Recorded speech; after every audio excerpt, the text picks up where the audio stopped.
Hello everyone, કેમ છો બધા? આજે આપણે ફરાળી ઇડલી બનાવશું, જે મેં મારી ઢીંગલી માટે બનાવી હતી. જે રેસીપી પોસ્ટ કરતાં થોડું લેટ થઈ ગયું, તો તમે હવે શ્રાવણ મહિનો પણ આવે છે, તો તમે એમાં જરૂર આ રેસીપીને ટ્રાય કરજો. તો આપણે ફરાળી ઇડલી બનાવવાની બિલકુલ ઇઝી છે, કંઈ જ નથી.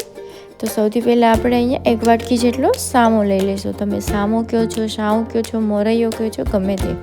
અને અડધો વાટકી 1/4 વાટકી જેટલા સાબુદાણા, એને સારી રીતે આપણે મિક્સરમાં ક્રશ કરી લઈશું. તમે જોઈ શકો છો કે એવો લોટના ફોર્મમાં એને ક્રશ કરી લેવાનું છે. પછી આપણે એને એક બાઉલમાં ટ્રાન્સફર કરી લઈશું. પછી એમાં ખાટું દહીં લઈ લેવાનું છે અને પછી સિંધવ નમક એને નાખી અને સારી રીતે મિક્સ કરી લેવાનું છે.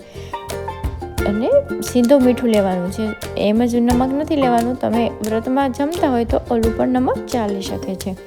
સારી રીતે મિક્સ થઈ જાય પછી આપણે થોડું પાણી એડ કરવાનું છે અને સારી રીતે મિક્સ કરી અને આપણે એને રેસ્ટ આપવાનું છે. 20 થી 25 મિનિટ ઢાંકી અને એને પ્રોપર રેસ્ટ આપવાનું છે, જેનાથી ઇન્સ્ટન્ટ આથો આવી જશે. સારી રીતે મિક્સ કરી લેવાનું છે. અહીંયા છાશને એડ નથી કરવાની, પાણી કરવાનું છે, જેનાથી આપણી જે સાવું છે એ જલ્દીથી ફૂલાઈ છે. અને ઢાંકી અને આપણે એને રેસ્ટ આપી દઈશું. ત્યાં સુધી આપણે સાઈડમાં ચટણી બનાવી લઈએ. અહીંયા મેં મરચાં લઈ લીધા છે, કોથમીર લઈ લીધું છે, કોથમીર ઉપર ન જતા પ્લીઝ, ઠીક છે. અને દહીં લઈ લેવાનું છે અને પછી થોડું સિંધવ નમક નાખી દેવાનું છે અને આપણે એને મિક્સરમાં ક્રશ કરી લઈશું. તમે અહીંયા બરફ પણ એડ કરી શકો છો. અને આપણી ચટણી બનીને રેડી છે. તો હવે આપણો આથો પણ બેટરનો આવી ગયો છે. તો હવે આપણે એને જોઈ લઈએ અને પછી આપણે થોડું ઘાટું છે તો આપણે એમાં છાશને એડ કરશું. અહીંયા ખાટી છાશ હોય તો એ લેવાની છે, જેનાથી આપણી ઇડલી મસ્ત બનશે અને થોડી સ્વાદિષ્ટ લાગશે.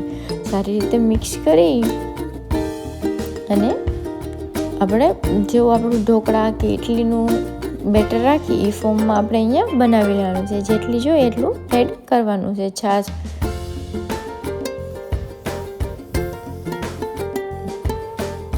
તો બેટર રેડી છે, તમે જોઈ શકો છો કે આવી એની થિકનેસ રાખવાની છે. પછી અહીંયા મરચાંની પેસ્ટ લઈ લઈશું, ઓઇલ લેવાનું છે, જેનાથી આપણી ઇડલી બહુ જ સરસ સોફ્ટ બનશે.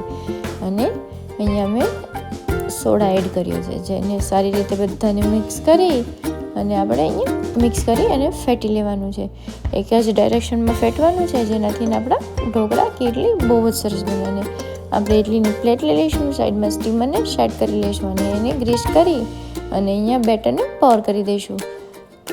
તમને ઢોકળા ગમે તો તમે અહીંયા ઢોકળા પણ બનાવી શકો છો, પણ મારી ઢીંગલી એવું કીધું હતું કે મમ્મા મને ઇડલી જ ખાવી છે, તો મેં પણ ઇડલી બનાવી. અને ઉપર મરી પાવડર છાંટી દેવાનો છે અને સ્ટીમરમાં આપણે એને સ્ટીમ થવા રાખી દઈશું. અહીંયા મીડિયમ ટુ લો ફ્લેમ ઉપર સ્ટીમ કરવાનું છે અને પછી એક નાઇફની મદદથી આપણે આવી રીતે ચેક કરી લેવાનું છે કે આપણા ઢોકળા સ્ટીમ થઈને રેડી છે કે નહીં. તમે જોઈ શકો છો કે આપણું સ્ટીમ થઈને રેડી છે. હવે આપણે એને નીકાળી લઈશું અને થોડું ઠંડુ થવા દેવાનું છે. મારી પાસે ટાઈમ નહોતો એટલે મેં ઠંડુ થવા નથી દીધું. જો ઠંડુ થાય એમ ઇડલી બહુ જ સરસ ઉખડી જાય છે. તમે જોઈ શકો છો કે આપણી ઇડલી બનીને રેડી છે. તો વિડીયો પસંદ આવે તો લાઈક અને શેર કરવાનું બિલકુલ ન ભૂલતા. બસ આજ માટે આટલું જ. મળીએ એક નવા વિડીયો સાથે. હર હર મહાદેવ.